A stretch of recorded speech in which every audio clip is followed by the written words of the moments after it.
2 Corinthiens 13, nous allons lire le verset 13. Il nous est dit que la grâce du Seigneur Jésus, l'amour de Dieu et la communion du Saint-Esprit soient avec vous tous. Amen. Ce soir, j'aimerais partager avec vous sur comment recevoir l'amour divin.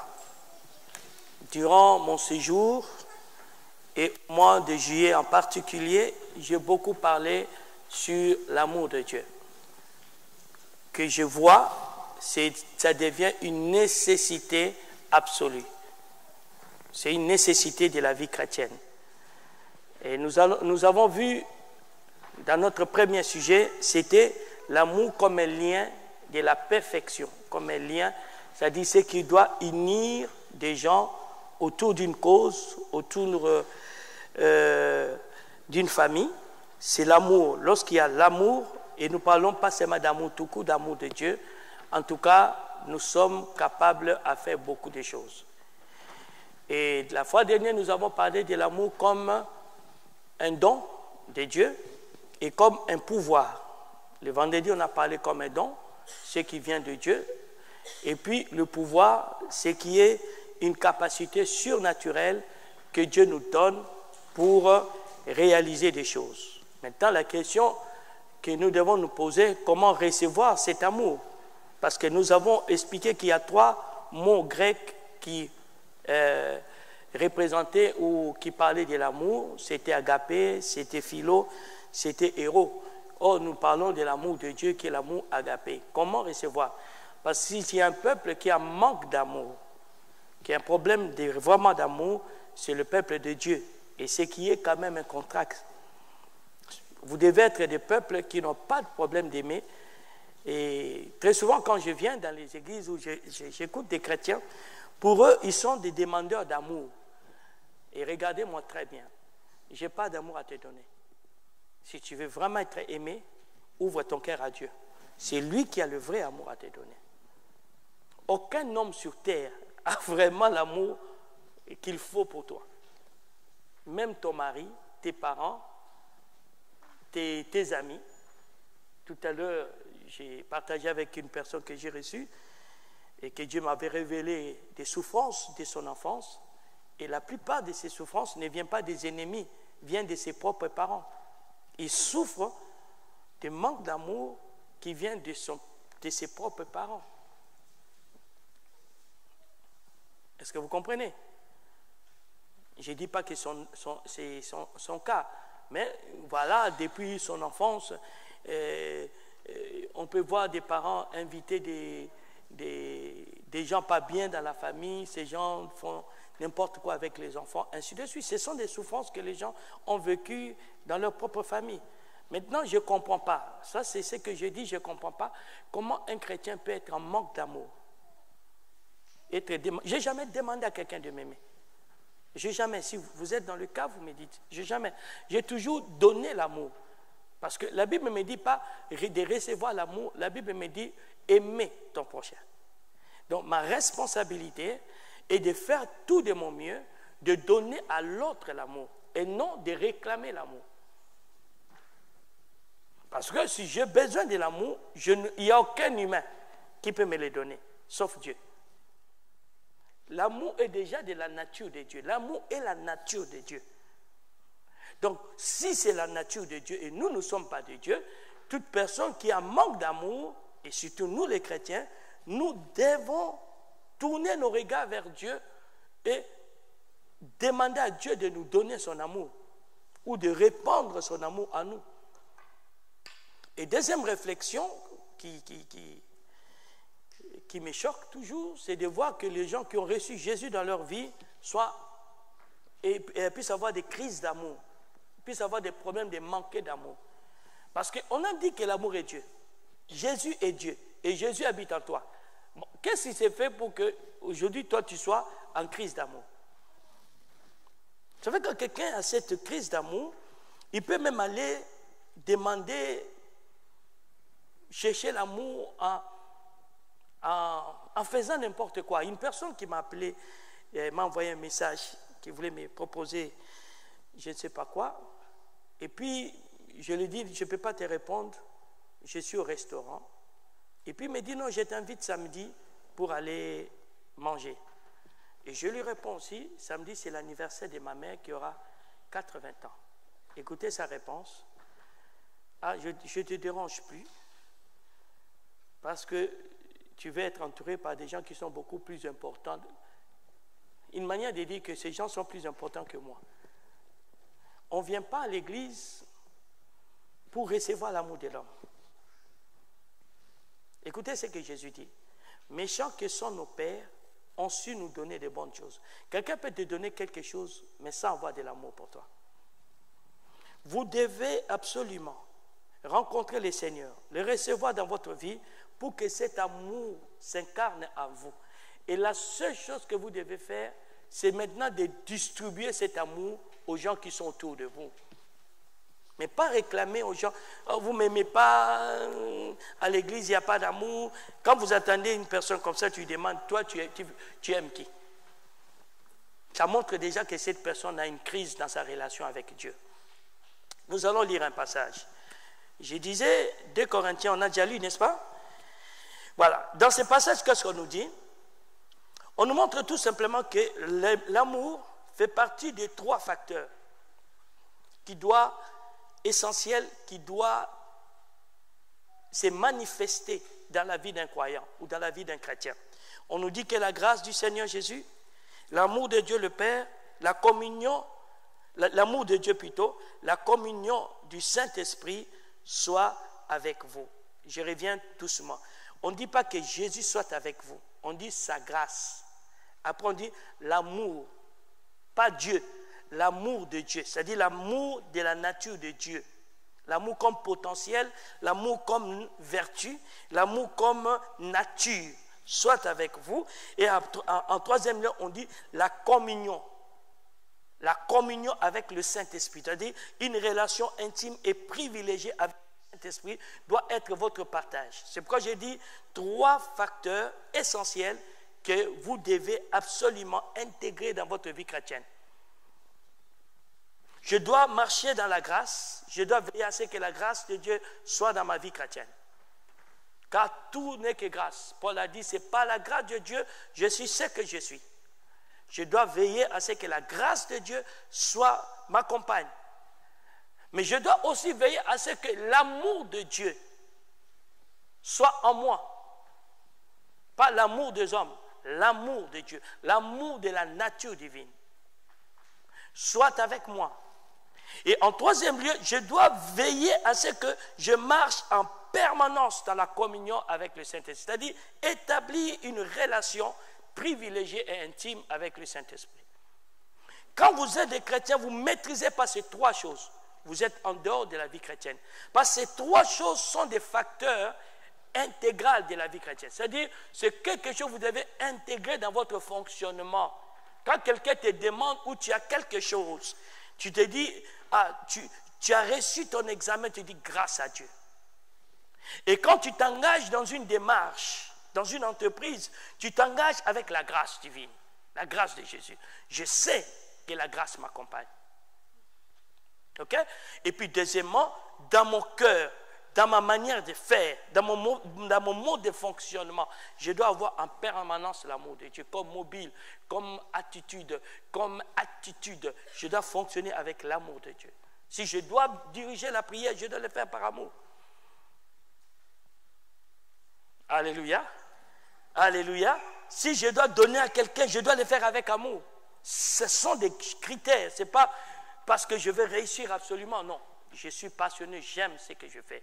Et en 3e lieu, ma collaboration avec le Saint-Esprit doit aussi être une exigence, quelque chose que j'intègre dans ma vie chrétienne. Quelqu'un peut dire Amen avec moi.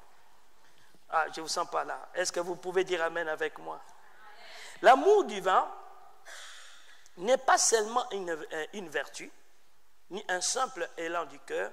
Vous devez aussi savoir, c'est une aptitude spirituelle que nous recevons de Dieu. L'amour divin n'est pas simplement un élan du cœur, n'est pas seulement une vertu, je vais l'expliquer, ces deux choses. Mais c'est aussi une aptitude, un don. Et lorsque nous parlons, on touche aspect don, on veut parler directement d'une capacité surnaturelle que vous avez. Lorsque vous touchez l'amour de Dieu, c'est aussi une capacité surnaturelle. Elle peut produire du surnaturel. Quelqu'un peut dire amen avec moi. Qu'est-ce que j'entends lorsque je dis que l'amour n'est pas seulement où l'amour est vertu? Lorsque nous parlons de l'amour comme vertu, c'est ce qu'on appelle, la manière qu'on appelle ça dans la Bible, c'est la charité. Lorsqu'on parle de quelqu'un qui parle de charité, on parle d'une vertu. L'amour comme vertu. L'amour comme vertu, c'est une charité. Et c'est ce que la Bible nous montre dans le livre de 1 Corinthiens 13, 13. Vous n'allez pas voir, on parle de mot amour. On utilise souvent la charité. 1 Corinthiens 13, verset 13. Maintenant donc, ces trois choses demeurent, la foi, l'espérance et la charité. Mais la plus grande de ces choses, c'est la charité. Nous allons encore les trouver dans les livres de 2 Pierre.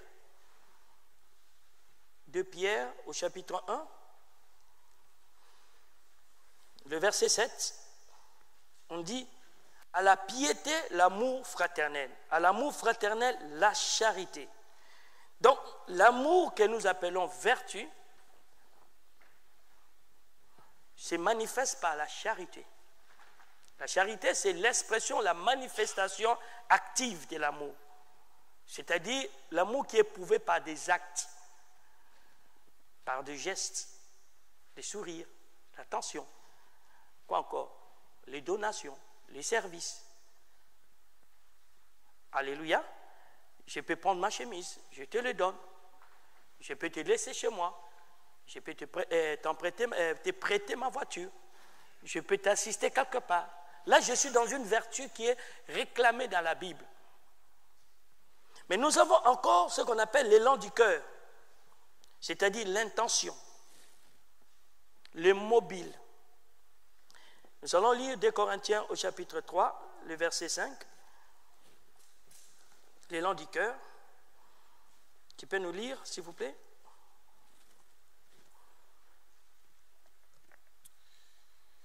Ce n'est pas à dire que nous soyons par nous-mêmes capables... Excuse-moi. J'ai dit l'élan du cœur. Ok, c'est bon. 2 Corinthiens 3, verset 5. Excusez-moi. Ce n'est pas à dire que nous soyons par nous-mêmes capables de concevoir quelque chose comme venant de nous-mêmes. Notre capacité, au contraire, vient de Dieu. Tu t'es pas trompé? Tu peux lire 13, verset 5, s'il te plaît?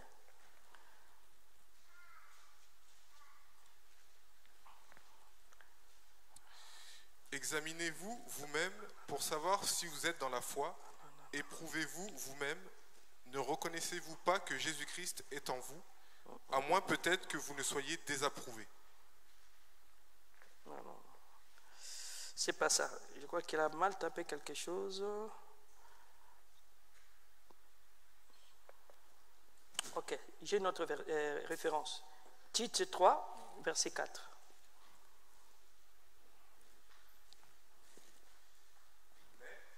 Mais lorsque la bonté de Dieu, notre Sauveur, et son amour pour les hommes ont été manifestés. Continue, s'il te plaît. Il nous a sauvés, non à cause des œuvres de justice que nous aurions faites, mais selon sa miséricorde. Voilà. Et tu vas aussi dans 1 Jean 4, verset 9. 1 Jean 4, verset 9.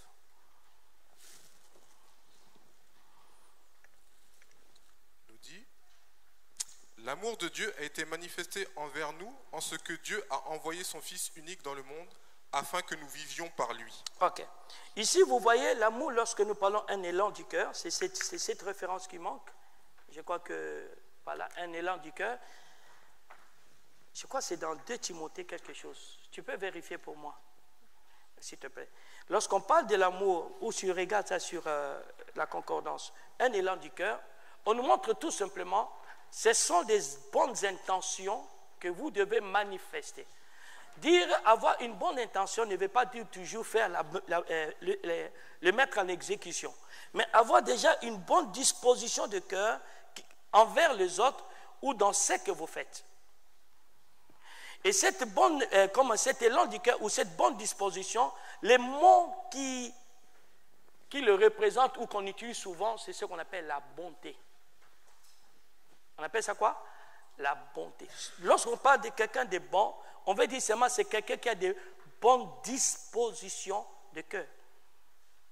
Et malheureusement, il y a beaucoup de chrétiens qui n'ont plus cette nature-là, cette manifestation d'amour, avoir dans tout ce qu'ils font, dans tout ce qu'ils disent, dans toutes les choses qu'ils veulent faire, il y a une bonne disposition du cœur. Va me chercher la concordance, s'il te plaît. Hein? Il y a une bonne disposition du cœur. Donc, l'amour élan du cœur, c'est-à-dire tendance du cœur, c'est un mobile. Et vous devez le développer. C'est-à-dire, à chaque fois que tu veux faire quelque chose, tu veux venir à l'église, tu veux visiter quelqu'un, tu veux encourager quelqu'un dans la foi. Je partageais avec Germain dimanche. Je lui ai dit, mais Germain, est-ce que tu as compris ce que j'ai dit ce matin concernant la suivi de l'évangélisation? Germain, mais regarde sur l'amour, hein? L'amour de Dieu. Regarde sur l'amour de Dieu. Tu vas le trouver. Que Dieu tourne vos cœurs. Voilà. Donc, je lui demande, écoute, Germain dit, je le fais. La question maintenant, je posais la question, pourquoi il n'y a pas de résultats? Les gens croient que le résultat est l'effet des hasards. J'aimerais vous dire c'est faux. Les résultats sont le produit de beaucoup de choses. De même manière qu'un enfant ne peut pas naître sans qu'il ait la rencontre de deux semences, si vous voulez avoir des résultats dans votre marche avec Dieu, il y a des choses que vous devez développer en vous. Vous êtes dans une église, j'ai posé cette question, où il y a des potentiels, des capacités extraordinaires. Mais ces capacités, ces élans ne peuvent pas s'exprimer parce que très souvent, il n'y a pas une bonne attitude, un bon état de cœur. Très souvent, quand je vois ces enfants qui sont là, l'enfant de Surdi, il sait jouer à la batterie, non? Pourquoi vous ne le laissez pas jouer? C'est une question que je pose. Pourquoi vous ne les laissez pas? Ces jeunes, ces enfants qui sont là. Vous savez, nous avons pu comprendre une chose. Ces enfants ne sont pas dans la perfection. Mais nous travaillons pour qu'ils soient notre futur. Comment? Le relève. Parce qu'on s'est dit, aujourd'hui, je ne peux pas être partout. Regardez quelque chose qui se passe. Je suis obligé d'échanger les billets de Ruben. Parce qu'il veut absolument retourner en Guadeloupe. Parce qu'il s'est dit, on a besoin de moi la louange. Réfléchissons un peu, cet état d'esprit que ces enfants ont. D'où vient cela? Parce que malgré qu'ils viennent à l'église, on leur permet aussi à s'exprimer, à avoir aussi leur place. Et quand vous êtes dans une église, vous devez avoir des bonnes tendances, des bons élans de cœur qui permettent à chaque personne d'apporter une petite pierre dans l'édifice. Tu ne peux pas tout contrôler. Tu n'as pas toutes les compétences. C'est-à-dire ta prétention peut nous bloquer quelque part. Moi, j'ai vu des gens nuls, je vous dis nuls comme lui. Je prends l'exemple de Ruben. Il ne connaissait pas jouer. On a eu simplement une personne qui a fait les grèves de jouer à la batterie. Il a dit, bon, je vais commencer à jouer. Il est parti, il a commencé à apprendre. Et aujourd'hui, on a quelqu'un qui nous est utile. J'ai appris même, Daniel a appris la sainteté. Mais à quel moment ces enfants-là, vous allez amener à la perfection? À quel moment vous allez permettre à ces enfants de s'épanouir au milieu de vous? Vous croyez en priant ce que vous faites là? Non, ça ne marchera pas avec la prière. Ça marchera lorsque vous aurez une attitude positive à permettre aussi à d'autres personnes d'évoluer. Encourager quelqu'un qui est faible dans un domaine à devenir fort. Je ne sais pas si quelqu'un comprend ce que je suis en train de dire. C'est ce qu'on appelle la bonté. Tu as trouvé? Samuel, comment? Des Timothée, c'est quoi? Des Thessaloniciens, c'est ça. On va les lire. Merci beaucoup.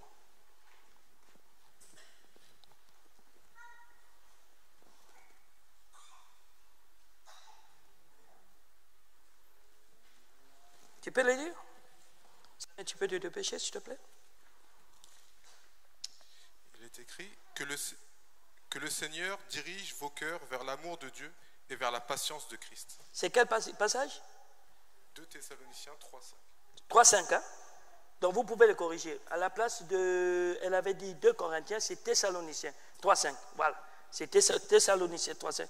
On nous dit clairement que que le Seigneur dirige vos cœurs vers l'amour de Dieu et vers la patience de Christ. C'est-à-dire quand on dit que Dieu dirige, va dire élan du cœur. Vous prenez une personne comme David. Lorsque David a à cœur de bâtir le temple, ce n'est pas lui qui va bâtir le temple. Mais cette tendance-là, cet élan de cœur a plu à Dieu. Dieu a apprécié d'avoir une personne qui avait autant d'attachement à lui, autant d'intérêt sur lui. Et vous devez être ce genre de personnes. Vous devez être des personnes qui, pendant même votre sommeil, vous êtes en train de penser des choses que vous aimeriez bien voir se manifester à l'église. Il y a des choses ou des désirs que j'exprime pour l'œuvre de Dieu. Je reste convaincu que je n'ai pas de compétences de ça. Mais je me dis simplement, si on pouvait avoir une personne qui peut nous amener à telle chose. J'ai partagé avec une personne qui a loué la louange de ICC. Il m'a cité les noms des personnes qui sont à la tête de cette louange. Et je lui ai regardé, je lui ai dit, est-ce que tu sais que dans notre église, nous avons des gens aussi qui ont cette capacité, mais qui n'arrivent pas à s'exprimer? Je répète, je lui ai dit, sais-tu que dans notre assemblée ici, hein, je parle par Guadeloupe, nous avons des gens qui ont une de telles capacités, mais qui n'arrivent pas seulement à exprimer. L'amour n'est pas simplement l'effet de donner, c'est aussi un élan de cœur, une tendance que vous devez avoir. Qu'est-ce que je souhaite que ça arrive à quelqu'un? Qu'est-ce que je veux que ça arrive dans mon église? Alléluia. Alléluia. Est-ce que vous pouvez dire des bons amen? Et troisième, et ce qui est notre thème de joie de ce soir, l'amour est une aptitude spirituelle. Donc, ce que nous appelons don.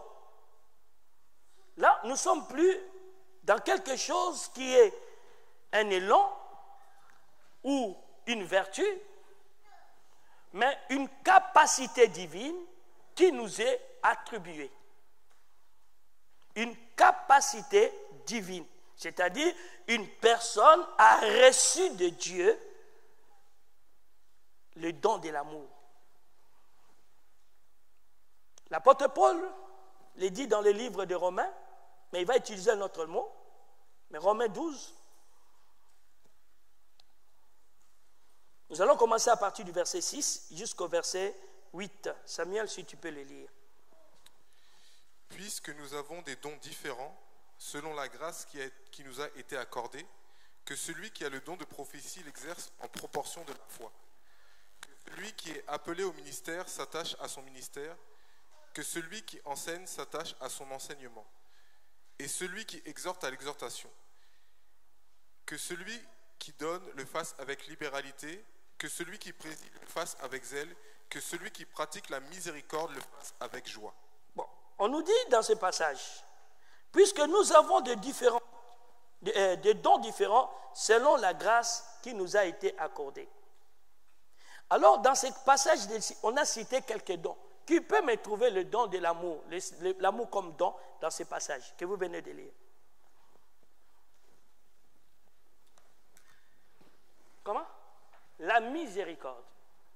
Lorsqu'on dit que celui qui a la miséricorde le fasse avec joie, c'est ça déjà le don de l'amour.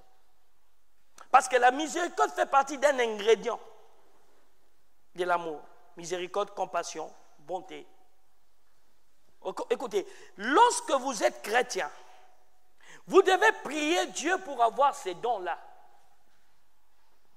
C'est celui qui est miséricordieux, quand il apprend quelqu'un à l'hôpital, il va se débrouiller sans que vous le suppliez. il part visiter et il vient vous dire que non, j'étais parti voir telle personne. Celui qui est miséricordieux, c'est une personne. Je n'ai pas vu un frère, comme j'ai dernièrement vu des bien-aimés qui étaient là mardi, mais je ne les ai pas vus dimanche. Je suis parti aller leur voir pour leur demander, ah, c'est des vacances. Ils m'ont donné leur raison.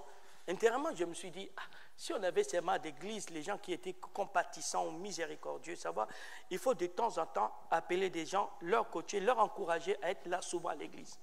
Parce qu'on nous dit le juste prospère dans le parvis de l'Éternel. Ce n'est pas l'histoire de venir à l'église quand tu veux. C'est inciter des gens à s'attacher dans la maison de Dieu. On ne vient pas à l'église quand on veut. On vient à l'église parce qu'on est appelé à y être. C'est un rendez-vous à ne pas manquer. La Bible appelait ça la convocation. Donc moi, en tant que leader, je dois tout faire pour donner les gens envie de venir à l'église. Mais les gens aussi doivent avoir des mentors, des soutiens qui leur incitent. Ah, bien aimé, je ne t'ai pas vu. De lui-même, il sait que si je manque l'autre dimanche, on va m'appeler. Alors quelqu'un s'est dit, mais homme de Dieu, tu ne vois pas qu'on assiste les gens. Mais quand tu lis la parole, écoutez ce que David dit. Je suis dans la joie. Lorsqu'on me dit, allez dans la maison de l'Éternel. Qui est dans la joie quand il vient parce que toi, tu l'as appelé? On ne doit pas venir à l'église constater, tel n'est pas venu, tel est venu. Tous ces enseignements qu'on vous donne, si une majorité des personnes ne les comprend pas, vous ne pouvez pas les vivre à l'église. La compassion. La compassion. On est en train de nous donner un enseignement magnifique. J'aimerais qu'une autre personne apprenne ça, goûte à ça. Oh, je ne l'avais pas vu. Je n'ai pas vu telle personne. Je l'appelle. Ah, je ne t'ai pas vu dimanche. Oh, on nous enseigne quelque chose de bon, de costaud, d'extraordinaire. Est-ce que tu peux pas être là? Mais j'aimerais venir voir, discuter avec toi. Même mon téléphone seulement. Je commence à échanger avec la personne. Quand l'église va atteindre de telles dimensions, vous serez une église qui va transporter les montagnes. Y a-t-il quelqu'un qui dit Amen avec moi? Donc vous voyez qu'on met ici l'amour comme un don. On va lire encore 1 Jean 5, verset 3. 1 Jean 5, verset 3. 1 Jean. Car l'amour de Dieu consiste à garder ses commandements. Et ses commandements ne sont pas pénibles. Imaginez-vous, vous et moi, nous n'allons pas nous chamailler pour ça. Nous sommes tous d'accord que mettre en pratique les commandements de Dieu n'est pas facile. Je donne un exemple. On te dit, tu ne dois jamais me dire. Mais toi, tu étais maintenant qualifié à ça. On te dit, tu ne dois jamais être jaloux. Tu ne dois pas avoir de l'amertume. Il y a beaucoup de choses dans notre caractère que nous avons du mal à abandonner. Mais on nous dit simplement, si tu as le don de l'amour en toi, le commandement ne devient plus difficile. Si tu as le don de l'amour en toi, les commandements de Dieu ne sont plus difficiles. Tu vas les pratiquer naturellement. Ok, je vais vous expliquer. Est-ce que c'est réveiller en plein sommeil parce qu'on t'appelle, parce que quelqu'un t'envoie un SMS, c'est agréable? C'est facile. Moi, si tu m'envoies un SMS, heureusement, ça ne peut plus arriver. Mais la nuit, la première chose, ça m'irrite. J'ai dit, mais qui m'envoie à cette heure? Mais regardez une femme, une mère, quand le bébé se réveille à 3 heures du matin, elle a la joie de se réveiller pour lui donner le lait. Vous savez pourquoi? Vous allez dire, le monde appelle ça l'instinct maternel. Mais moi, je vais vous dire l'amour naturel que Dieu a mis en elle pour l'enfant. Et c'est ça utile. Vous savez, il y a beaucoup de choses que les chrétiens font dans leur action, dans leur manière d'être avec les autres, parce qu'ils n'ont pas encore l'amour de Dieu en eux. Si tu as l'amour de Dieu, tu ne peux même pas parler du mal de quelqu'un. Tu n'as pas besoin de lire la Bible. C'est ton bien-aimé, tu vas parler du mal de lui. Pourquoi? Si tu parles, tu ne peux que parler en bien. D'ailleurs, les philosophes disent, je ne sais pas si c'est des philosophes, ils disent l'amour rend aveugle. Parce que j'aime quelqu'un, je suis capable à protéger ses défauts. Il avait dit, l'amour couvre une multitude de fautes. Je ne vous dis pas que je fais des efforts. Je dis, c'est naturel. L'amour de Dieu, c'est ce potentiel qui me rend capable à pratiquer les commandements de Dieu. C'est pourquoi on appelle ça le plus grand commandement. Dès que tu l'as, tu ne peux pas violer les autres commandements et envers Dieu et envers ton prochain. Tu ne prendras pas ce qui est à autrui, tu ne convoiteras pas l'autre, le bien de quelqu'un, tout simplement parce que tu l'aimes. Tu es content qu'il puisse l'avoir. Tu es content qu'il puisse réussir. Tu es content qu'il puisse être mis sur un piédestal. Tu es content qu'il avance parce que tu l'aimes. Mais quand tu n'aimes pas, tu veux être à sa place. C'est la raison pour laquelle l'Église et le chrétien doivent demander que Dieu dépose l'amour comme un don spirituel en eux. Allons dans Jean chapitre 21. Est-ce que ça passe mon message? Dimanche, on va décoller, ne vous inquiétez pas. Comme ça sera les derniers pour nous. On va aller maintenant dans la capacité surnaturelle de l'amour. Nous sommes au verset 15 jusqu'au verset 20, s'il te plaît. Après qu'ils eurent mangé, Jésus dit à Simon-Pierre, « Simon, fils de Jonas, m'aimes-tu plus que ne m'aiment ceux-ci » Il lui répondit, « Oui, Seigneur, tu sais que je t'aime. » Jésus lui dit, « Paie mes agneaux. » Il lui dit une seconde fois, « Simon, fils de Jonas, m'aimes-tu » Pierre lui répondit, « Oui, Seigneur, tu sais que je t'aime. » Jésus lui dit, « Paie mes brebis. » Il lui dit pour la troisième fois, « Simon, fils de Jonas, m'aimes-tu » Pierre fut attristé de ce qu'il lui avait dit pour la troisième fois, « M'aimes-tu » Il lui répondit, « Seigneur, tu sais toutes choses, tu sais que je t'aime. » Jésus lui dit, « Paie mes brebis. En vérité, je te le dis, quand tu étais plus jeune, tu te saignais toi-même et tu allais où tu voulais. Mais quand tu seras vieux, tu étendras tes mains et un autre te ceindra et te mènera où tu ne voudras pas. » Il dit cela pour indiquer par quelle mort Pierre glorifierait Dieu. Et ayant parlé ainsi, il lui dit, « Suis-moi. » Pierre, s'étant retourné, vit venir après eux le disciple que Jésus aimait, celui qui, pendant le souper, s'était penché sur la poitrine de Jésus et avait dit, « Seigneur, qui est celui qui te livre ?» Amen. Au regard de ce texte biblique, je réalise quelque chose que j'aimerais partager avec vous.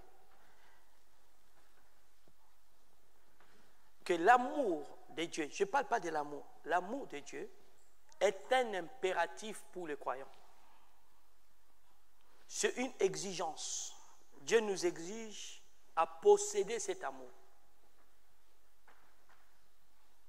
Dieu veut que toi, Dieu veut que moi, je puisse posséder en permanence cet amour.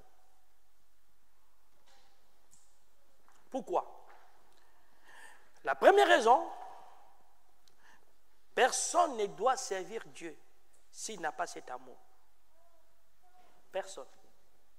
Donc réalisez que je vous ai dit, lorsque c'est une vertu, lorsque c'est un élan de cœur et lorsque c'est un don. Hein? J'ai dit vertu, veut dire simplement des actes que nous posons. Hein? C'est ce qu'on appelle la charité. Et tendance duquel la bonté, c'est un état de cœur. N'est-ce pas? Et donc un potentiel qui me permet. Alors, il faut que vous et moi, nous comprenions, personne ne peut servir Dieu et ne doit servir Dieu s'il n'a pas l'amour de Dieu.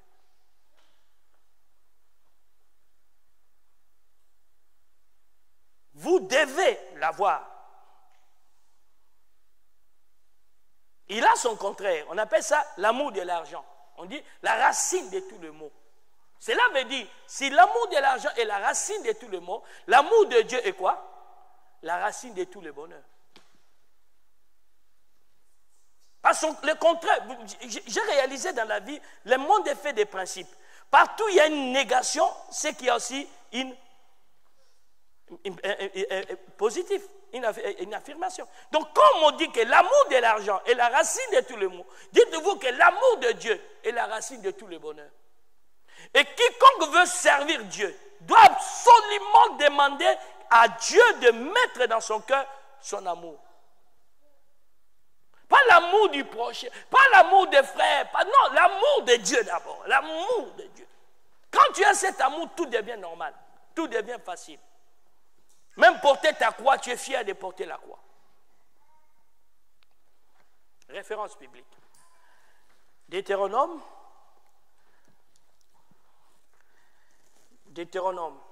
10, verset 12. C'est ce qu'on va lire. Et Deutéronome 11, verset 22. Deutéronome 10, verset 12. Maintenant, Israël, que demande de toi l'Éternel ton Dieu, si ce n'est que tu craignes l'Éternel ton Dieu, afin de marcher dans toutes ses voies, d'aimer et de servir l'Éternel ton Dieu, de tout ton cœur, de toute ton âme.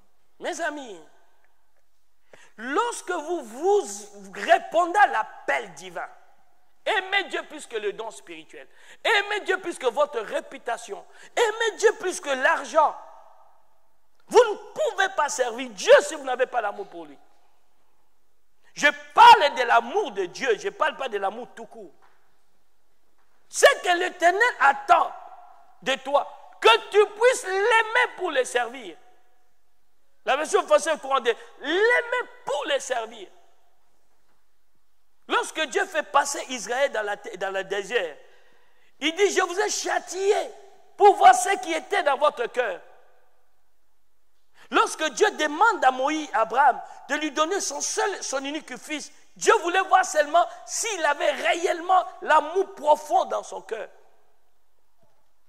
Parce que le mot qu'on dit, Dieu dit, maintenant je sais que tu me crains. Le mot crainte là veut dire, tu as de la considération pour moi. Ce n'est pas tu as peur de moi, tu as de la considération pour moi. J'incarne plus que ça. À tes yeux, j'ai plus d'importance qu'Isaac. Ta joie, j'ai plus d'importance. Malheureusement, je constate et je déplore, surtout des jeunes ministres de Dieu. Excusez-moi de vous parler.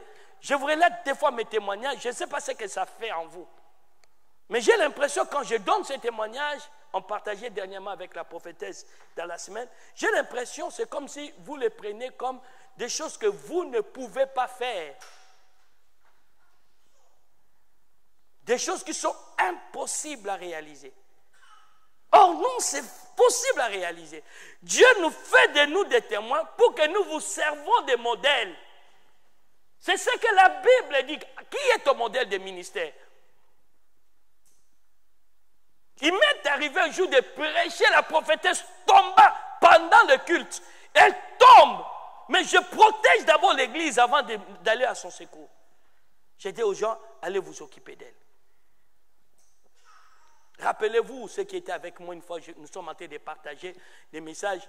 Myriam est en train de traverser, la prophétesse vient, il le cogne. Et elle tombe devant tout le monde le voit. Mais moi, je continue à partager mon message. J'ai dit, comme Dieu ne me l'a pas montré la nuit, rien ne va se passer. Et on est parti à l'hôpital, qu'on ramène. L'enfant est là. Quel est ton niveau d'amour de Dieu?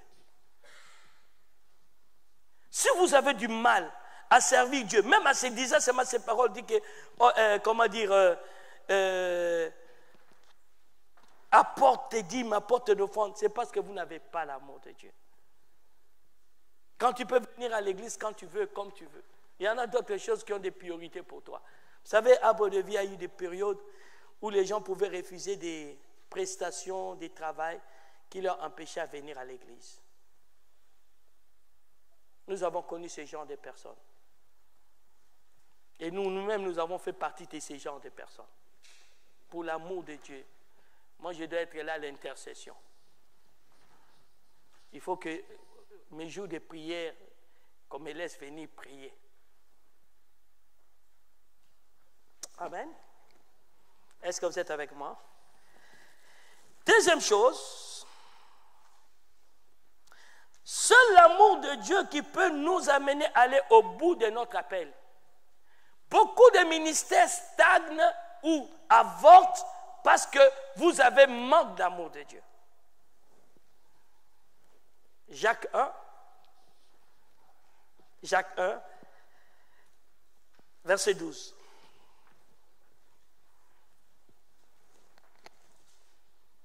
Jacques 1, verset 12. Heureux l'homme qui supporte parfaitement la tentation, car après avoir été éprouvé, il recevra la couronne de vie que le Seigneur a promise à ceux qui l'aiment. Il ne faut pas simplement commencer quelque chose avec Dieu. Il ne faut pas simplement se mettre au service de Dieu. Mais il faut que ton service puisse aussi connaître des progrès et que tu puisses aller au bout. Il y a beaucoup de gens qui diront à Dieu, Seigneur, nous avons bien commencé, mais c'était tellement dur que nous avons posé nos armes. Nous avons préféré à retourner en arrière. Moi, dès le début de mon ministère, ou de mon appel, si je me rappelle, en tout cas, les diables ne m'avaient pas fait de cadeau. Hein. Ils faisaient tout pour que j'abandonne la foi chrétienne. Je me rappelle, je n'avais même pas des fois de quoi manger. Donc si je retournais dans le monde, j'aurais de quoi manger. Parce qu'avant que je renonce au monde, j'allais manger à l'époque, je ne travaillais pas, mais Dieu sait lui-même sait comment je faisais pour manger, mais je mangeais toujours bien, je m'habillais toujours bien. Et quand j'ai accepté le Seigneur, il fallait abandonner toutes ces choses. Et quand tu abandonnes toutes ces choses, parce que j'ai mangé, j'ai gagné mon argent, pas dans des voies normales, et quand tu devais abandonner toutes ces choses, tu arrives encore à l'église, tu rencontres des faux frères, des fausses sœurs, des gens qui vont t'amener la vie dure. Alors tu as toute envie d'abandonner. Oh, si j'avais abandonné, je ne serais pas arrivé là où je suis. Hein?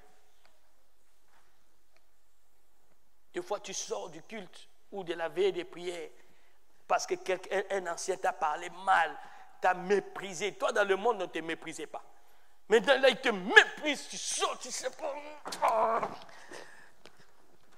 Tu es dehors comme ça, tu sens ton cœur, tu dis retourne. Retourne. Tu rentres, tu étais sorti, tout le monde t'avait vu. Tu retournes incognito. Parce que tu étais sorti pour que tout le monde voit que tu n'es pas content. Maintenant, tu reviens comme poule mouillée.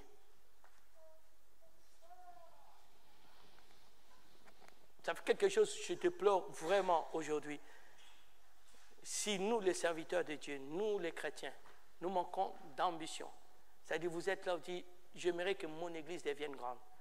Je ferai tout ce qu'il faut pour que mon église devienne grande. La prophétesse, peut-être Tichou, peut témoigner. Lorsque nous avons commencé à faire l'intercession à l'église, les pasteurs lui-même faisaient tout pour nous décourager.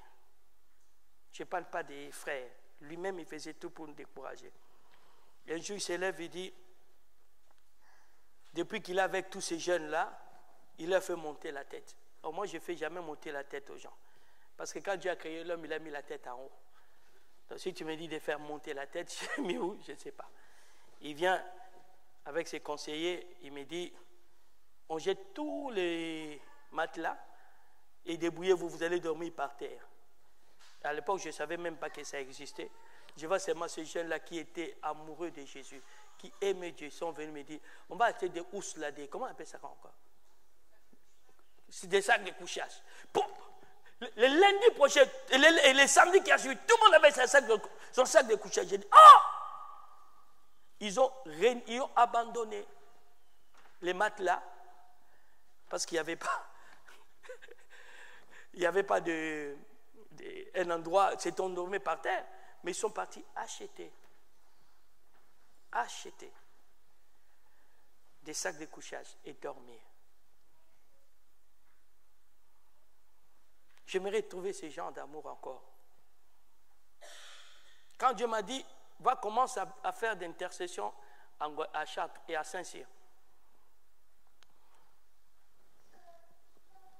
On quittait chez nous à Épernon. On allait dormir le week-end.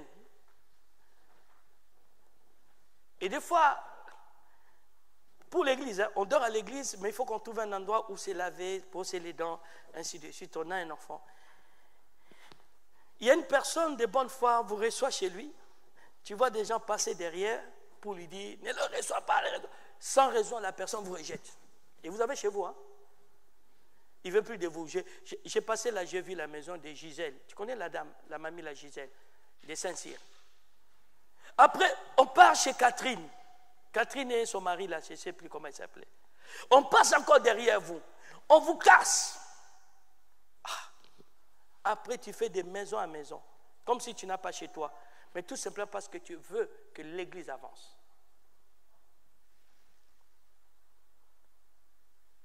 Aujourd'hui, ne soyez pas étonnés. C'est un avantage que Dieu nous donne. Lui sait, depuis qu'on a payé. Veille à ce que ton ministère ne s'arrête pas en cours de chemin. Fais tout pour que ton ministère puisse aller jusqu'au bout.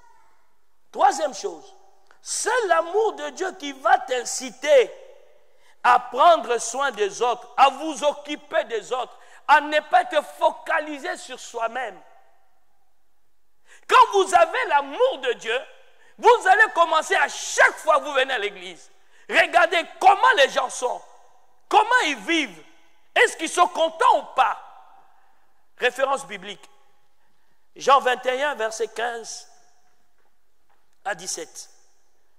Jean 21, verset 15 à 17. Ce qu'on va lire, c'est 1 Jean 3, verset 17. 1 Jean 3, verset 17. Lorsque vous voulez, bien-aimés, servir Dieu, il faut que vous compreniez que vos dons et vos talents ne vous serviront pas à vous-même. Ils doivent servir à d'autres personnes. Et pour que vous arriviez à servir d'autres personnes, vous devez avoir un élan du cœur où vous aimez les autres. Vous voulez prendre soin des autres. Vous voulez vous occuper des autres. On va les lire.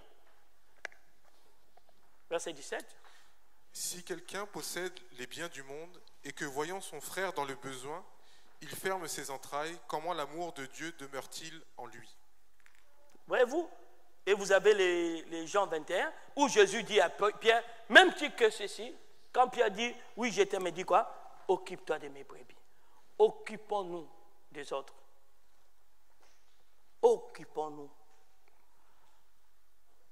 Vous ne pouvez pas avoir l'amour de Dieu et vous vous arrêtez que par vous. Non.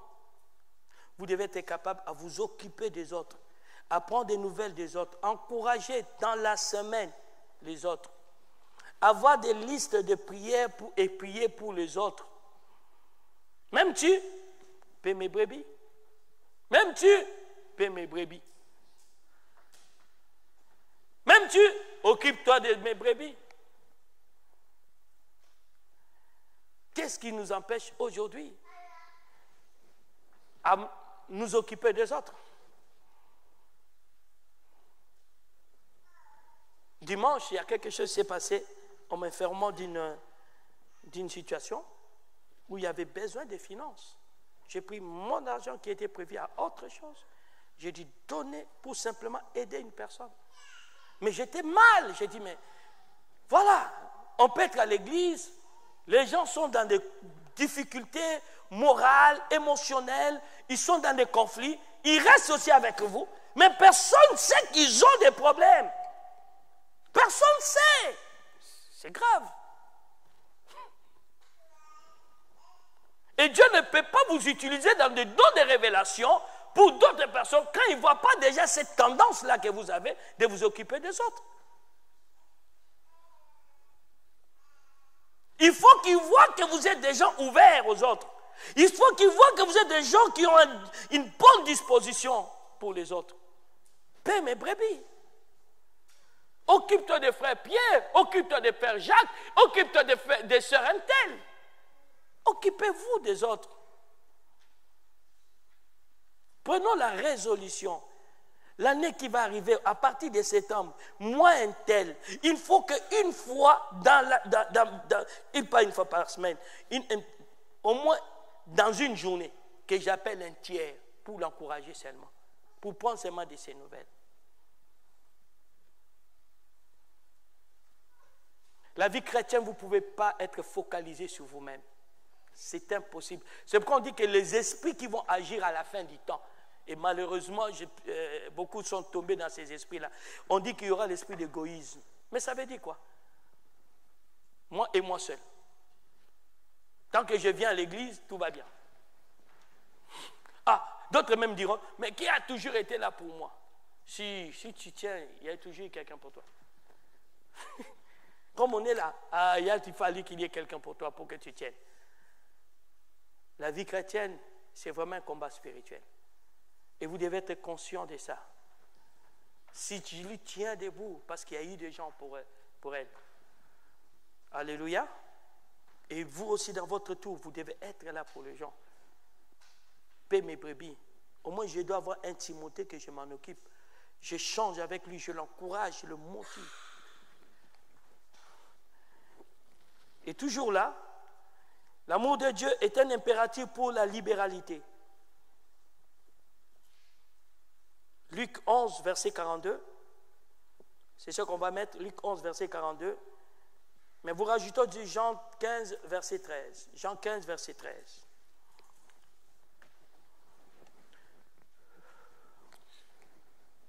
Mais malheur à vous, pharisiens, parce que vous payez la dîme de la menthe, de la rue et de toutes les herbes, et que vous négligez la justice et l'amour de Dieu. Bien-aimés, vous ne pouvez pas évoluer dans la libéralité, c'est-à-dire être capable de donner aux autres le meilleur si vous n'avez pas l'amour du prochain, si vous n'avez pas l'amour de Dieu. C'est l'amour de Dieu qui va, quand tu viens donner ton offrande, tu donnes le meilleur. Quand tu donnes ta dîme, c'est la première dépense du mois.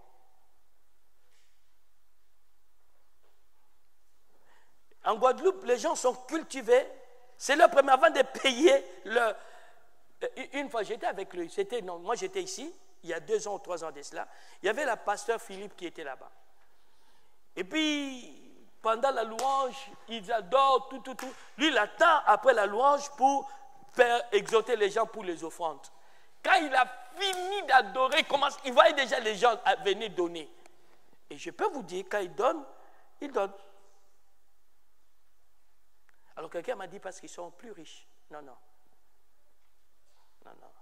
Je connais les réalités, beaucoup de gens vivent que de RSA. Mais ils ont le cœur pour Dieu. Tout ce que vous donnez, s'il n'y a pas d'amour, n'a pas de poids aux yeux de Dieu.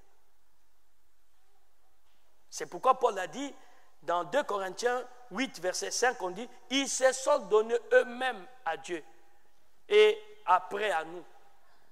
Quand votre cœur est pour Dieu, c'est ce qu'on dit que là où il y a ton trésor, c'est là où sera ton cœur. Vous devez comprendre, la libéralité marche. Dieu est capable de vous demander des choses que vous êtes loin d'imaginer. Loin d'imaginer. Et à des moments où vous avez vraiment besoin de ces choses, Dieu te dit, allez, donne ça. Et il te regarde maintenant. J'aime bien comment il a dit à Abraham, donne-moi ton fils, ton unique. Il ne s'arrête pas là. Il dit, celui que tu aimes. Il est en train de mesurer l'amour qu'Abraham a pour Isaac et l'amour qu'Abraham a pour lui. Bien aimé, si notre Église, si le chrétien d'aujourd'hui pouvait avoir que cet amour-là qu'Abraham avait, Dieu sera glorifié à un autre niveau. Amen. Est-ce que vous êtes avec moi? Maintenant, nous allons aller voir comment on peut accéder dans cet amour. Parce que le thème, c'est ça. Comment recevoir cet amour divin qui est nécessaire pour le service, qui est nécessaire pour aller au bout de notre appel, de notre vocation, afin que Dieu nous donne le prix de la vocation céleste, qui est nécessaire, bien aimé, pour nous occuper des autres, nous occuper des troupeaux de Dieu, des membres de nos cellules de maison, les membres de nos familles qui ne sont pas convertis, mais qui sont déjà dans le plan de Dieu, parce que Dieu les a mis dans notre famille et il a fait de nous les Joseph des familles, et qui est aussi important pour notre manière d'honorer Dieu au travers de nos dîmes et de nos offrandes et d'assister les pauvres. Alors, comment recevoir cet amour-là? J'ai trouvé 5 moyens ou 5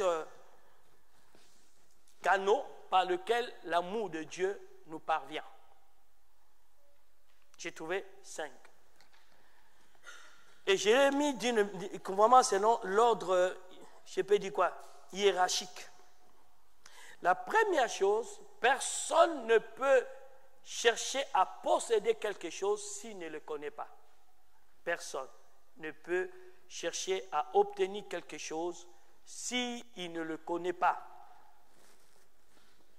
Donc, première voie, première source de l'amour divin, c'est il faut déjà le découvrir. Il faut le découvrir. Jean chapitre 3, verset 16. Mais nous allons lire, pas Jean, 1 Jean, pas Jean. 1 Jean chapitre 3, verset 16. Mais nous allons lire 1 Jean chapitre 4, verset 16.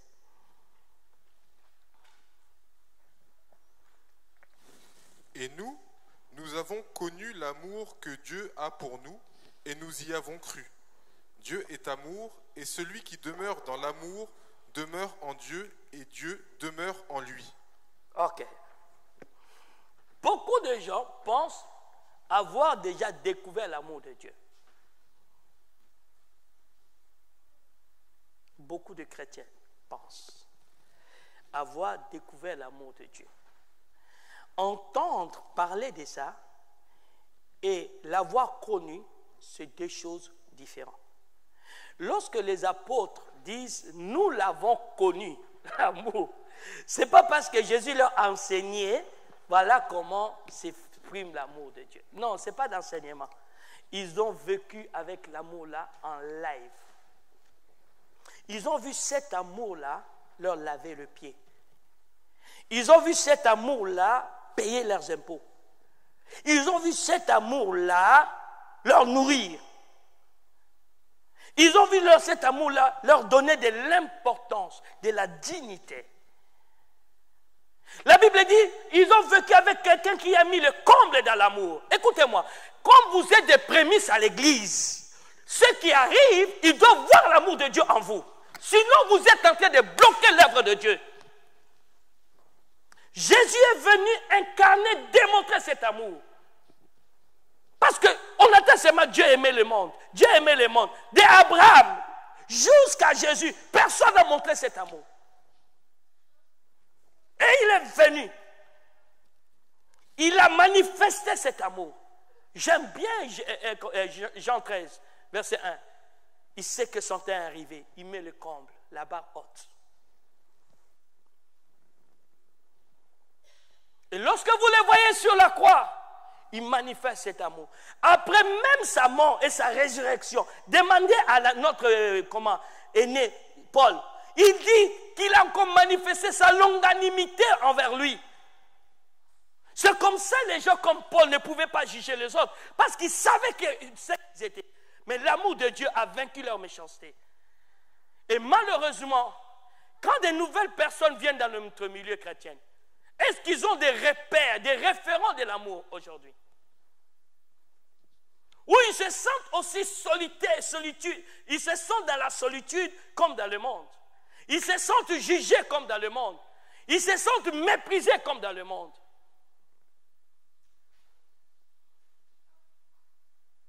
Des fois, de jeunes chrétiens, ils doivent travailler avec toi dans un service.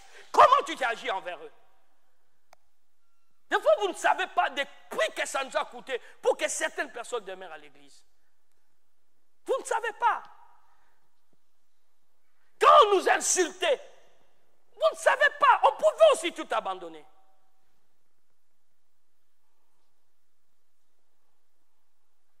Je ne sais pas si Annie Carole va se rappeler les jours que sa mère m'a invité pour rencontrer leur papa. La première fois. Tu te rappelles? Qu'est-ce qui s'est passé? Il a refusé de nous recevoir. Il était là. Et vous venez là, maman Jeanne commence à s'énerver. Tu dis, maman, stop. Calme-toi. Il n'a pas encore été éclairé. Mais à la fin, on était devenus de meilleurs amis. Aujourd'hui, quand les gens viennent à l'église, ils trouvent l'absence d'amour. On ne vous ment pas. Il n'y a pas. Il n'y a pas. La Bible dit, les gens peuvent demeurer, ils peuvent connaître cet amour uniquement s'ils viennent quelque part. Ils voient des modèles de cet amour. Ils voient des hommes et des femmes qui ne savent pas vivre autrement si ce n'est aimer son prochain.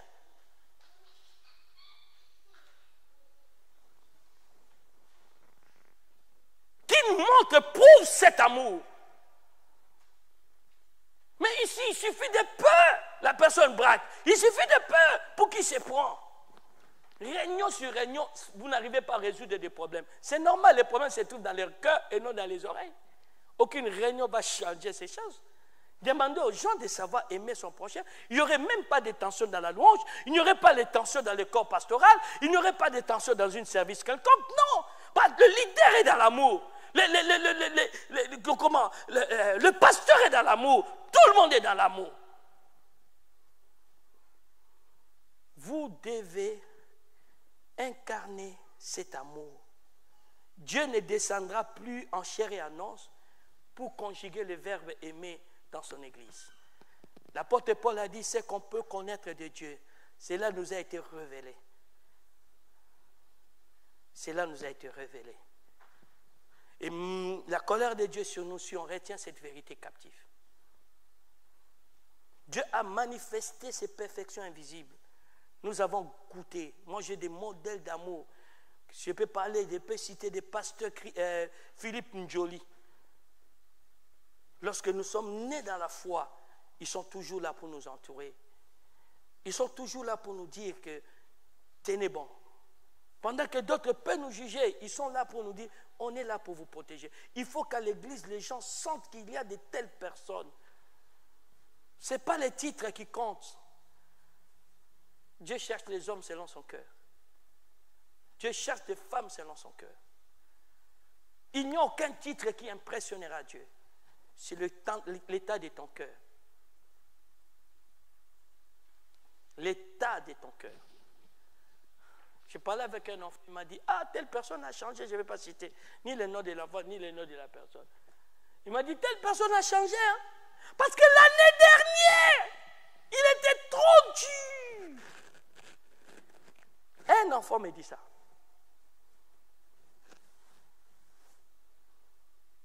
Les Marvin que vous voyez là, ils attendent leur tour pour jouer aussi. Ils attendent aussi monter la jouer. Qui s'occupe d'eux? Quels sont les modèles d'amour qu'ils ont? Nous avons connu l'amour et nous avons cru. Qui aujourd'hui sera le mannequin de Christ pour montrer l'habillement de l'amour dans le milieu chrétien? Qui?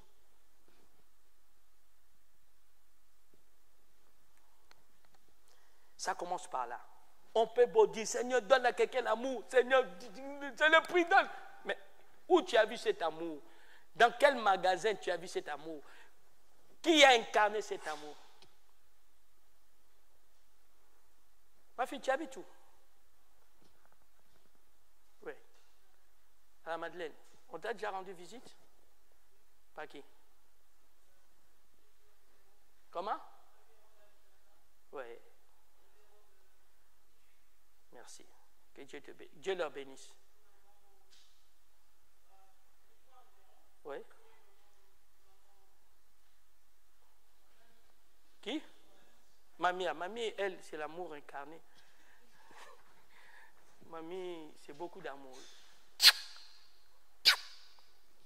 C'est des personnes qu'on regrette, qui sont un peu affaiblies parce que quand ils étaient fortes, on pouvait ils sont partis en Afrique sans prendre des mesures de quoi que ce soit pour aller seulement aimer. Je l'ai déjà vu pleurer en Afrique pour les enfants qui connaissent, c'est ni de père ni de mère. Aimer les gens. Les gens ont besoin de trouver à l'église des frères, des grands frères, des grandes sœurs qui ont de l'amour. Est-ce que je peux continuer? La deuxième chose, par la nouvelle naissance. Je vous ai donné la référence, non? Pour le découvert. Hein? Par la nouvelle naissance. Notez, Éphésiens 2, verset 4. Et puis Tite 3, verset 4. Notez seulement, pour que j'avance un peu, par la nouvelle naissance. L'amour est de la nature de Dieu.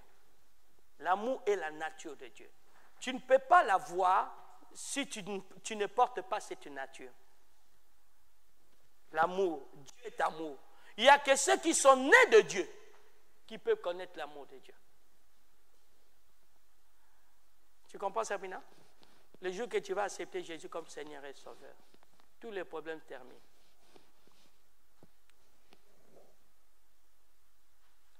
Et les gens disent, mais je l'ai déjà fait. Non, quand vous les faites, vous les recevez. Ce n'est pas une histoire de conversions. Non, c'est la nouvelle naissance. C'est immédiat. Parce qu'il y a des choses, ma mère est là, si vous me connaissez dans le monde, en tout cas, je n'avais pas ces réflexes, je n'avais pas ces attitudes. Je l'ai reçu ni dans le jeûne, ni dans la prière. Je l'ai reçu naturellement. Quand Jésus vient, il commence à les manifester. Naissez de nouveau. J'ai peur que beaucoup de gens soient à l'église, ils ne sont pas nés de nouveau. Ils n'ont pas encore vraiment accepté Jésus dans leur cœur comme Seigneur et Sauveur. La dame que j'ai reçue tout à l'heure m'a rendu un témoignage. Il a dit, je ne sais pas ce qui m'est arrivé. C'est la première fois. C'est la première fois que j'ai mis mon pied à l'église. On m'a courtisé par des témoins de Jéhovah, par dans tout ça. Mais non, j'étais enfermé. Et puis, je ne sais pas, quelque chose m'amène dans votre église. Et quand tu prêchais, ce n'est pas le dimanche là, je crois que c'est l'autre dimanche. Quand tu prêchais, je me suis fondu aux larmes. Du début jusqu'à la fin, j'ai dit, mais qui a parlé de moi à cet homme? Qui lui a fait connaître ce que moi je vis, ma vie? Qui lui a parlé? Du début jusqu'à la fin, elle faisait que pleurer la dame. Il faut que nous recevons Jésus dans notre vie. C'est une expérience, c'est quelque chose qui se passe dans l'interne. Il faut. Tu ne peux pas l'avoir si tu n'as pas Jésus dans ta vie.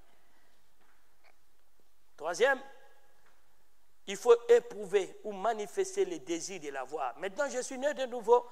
Je sais que cet amour est en moi par la présence de Dieu. Maintenant, il faut que je désire à le manifester. Vous avez 1 Corinthiens 12, verset 31. 1 Corinthiens 12, verset 31. Notez seulement. Et puis 1 Corinthiens 14, verset 1. Comme tous les dons, vous devez désirer cet amour. Pas vous devez désirer qu'on vous aime, mais vous devez désirer de posséder cet amour pour aimer et Dieu, et son œuvre, et son prochain. Tous les passages que je lis dans la Bible, il n'y en a pas un seul qui me dit « réclame l'amour auprès des autres ». J'entends seulement ce qui me rend responsable d'aimer les autres. Tu aimeras ton prochain comme toi-même. Sois miséricordieux. Sois compatissant. Mais il n'y en a pas qui me dit, prie Dieu, ainsi porte plainte auprès des frères et sœurs qui ne te donnent pas l'amour. Non, il dit quand ton ennemi a soif, faim, donne-lui à manger. Surmonte le mal par le bien. Mais ces choses ne doivent pas être des simples échos que nous entendons, des simples paroles, mais nous devons les vivre. Je demande à Dieu, si c'était la dernière fois que je vous parle dans ma vie, que vous retenez ce que je suis en train de vous dire. C'est l'essentiel du christianisme. Tous les messages que vous pouvez entendre n'ont aucune valeur plus que le message de l'amour. Et vous devez désirer cet amour. Et quand vous l'avez, vous allez supporter les autres facilement. Vous allez supporter les caprices des autres. Vous allez supporter les caprices de vos conjoints. Vous allez supporter la méchanceté des méchants. Quatrièmement, vous pouvez que l'avoir par le baptême du Saint-Esprit. Romains 5, verset 5. Notez, Romains 5, verset 5. Donc vous l'avez demandé maintenant par le baptême du Saint-Esprit. Romains 5, verset 5. Et 2 Timothée au chapitre 1, verset 7. L'amour divin est une expression du Saint-Esprit. C'est un don de l'Esprit. Là dit, c'est l'Esprit de Dieu qui répand l'amour de Dieu dans nos cœurs. Il le répand. Là où il est, il répand l'amour de Dieu. La Bible dit, vous n'avez pas reçu un esprit de timidité, mais vous avez reçu l'esprit de force, de sagesse et de l'amour. Donc là où il y a l'Esprit de Dieu, l'amour est là. Il est là. Et cinquième voie que j'ai vue, là vous l'avez déjà, cinquième voie, Alors que le Saint-Esprit m'a donné l'amour de Dieu, je dois apprendre à marcher dans l'amour et à marcher dans l'esprit. Excusez-moi. Galates 5, verset 16, verset 18, verset 22, verset 25. Galates 5, verset 16, 18, 22 et 25. Permettez-moi d'expliquer ce que je veux dire. Bertrand, peux-tu venir? Qu'est-ce que cela veut dire marcher dans l'esprit? J'ai reçu le don de l'amour. Le Saint-Esprit est avec moi. Maintenant, j'ai deux personnes en moi. Si on vous dit qui êtes-vous?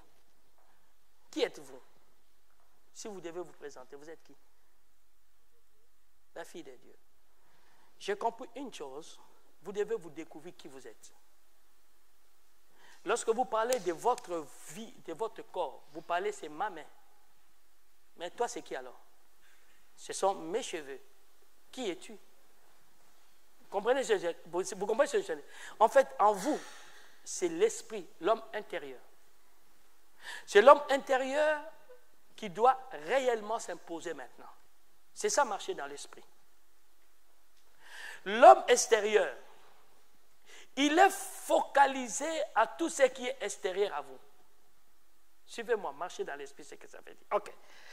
Lorsque lui m'insulte, lorsque lui me tape, ce sont mes sens qui captent l'information et qui les transmet à mon homme intérieur. Ok? Maintenant, c'est mon homme intérieur qui est renforcé par l'Esprit du Dieu vivant. Et fort, qu'est-ce qu'il va faire? Il va rejeter le ressentiment comme un anticorps. Tout ce qui est ressenti, il m'insulte, mais dans mon homme intérieur, j'éprouve l'amour pour lui. Parce que je me dis ceci dans ma pensée. Je n'ai pas à lutter contre la chair, ni le sang, mais contre les esprits qui sont derrière. Quand je veux répliquer, lui, il va souffrir, mais l'esprit là, lui, il est tranquille, il est content. J'ai joué son jeu. Alors, comme moi, étant homme spirituel, je vois ces menaces, je regarde directement avec mon homme intérieur, je dis non, je sais à qui j'ai affaire. Comme Jésus disait à Pierre, arrière de moi, Satan. Je m'arrête là. Je traite avec le diable. Alors, je n'ai plus de problème d'haïr des gens. Parce que mon homme intérieur, qui est mon esprit, qui est mon moi, est ravitaillé, renforcé par l'Esprit de Dieu. Et l'Esprit de Dieu lui donne des informations, pas par rapport à ce que mes yeux charnels voient, mais par rapport au discernement de l'Esprit. Et je sais à qui je traite maintenant. Je dis, oh, là, le diable veut m'attaquer au travers d'eux. Qui comprend ce que je suis en train de dire? Et vous n'aurez pas du mal à aimer les gens. Et c'est ce qu'on appelle marcher dans l'Esprit. Merci à toi. Et ça, c'est quelque chose que chacun de nous doit chercher à développer. Vous savez, si nous étions des bouddhistes et surtout des hindouistes, vous allez voir, ils travaillent beaucoup leur homme intérieur. Mais les chrétiens ne veulent pas le travailler, malgré que nous avons des informations qu'il faut. Écoutez-moi, votre bonheur ne dépend pas de votre homme extérieur, dépend de votre homme intérieur. Permettez à l'esprit que vous avez reçu de ranimer votre homme intérieur pour l'amener à la perfection. Et vous verrez que vous aurez la domination sur tout. Car l'amour ne périt jamais. Qu'est-ce que cela veut dire? On dit l'amour ne périt jamais. Mais jamais. C'est-à-dire il n'y a jamais eu un adversaire qui est capable de le mettre KO. Et il n'y en aura jamais. Donc quand vous recevez cet amour au travers de ces choses que je vous ai dit, je peux vous assurer, vous devenez imbattable. Vous allez régner dans votre époque. Et vous serez heureux. Que Dieu vous bénisse. Alors, tout ce que vous venez d'apprendre sur l'amour, vertu, l'amour quoi encore? Élan du cœur, attitude, élan du cœur, penchant du cœur, et amour quoi? Don ou aptitude. Les 5 voies. 1, il faut les connaître, les découvrir. 2e, nouvelle naissance. 3e, des désirs ardents. 4e, par le baptême de l'Esprit. Et 5e, marcher par l'Esprit. Et vous verrez que vous n'aurez plus de problème d'aimer les gens.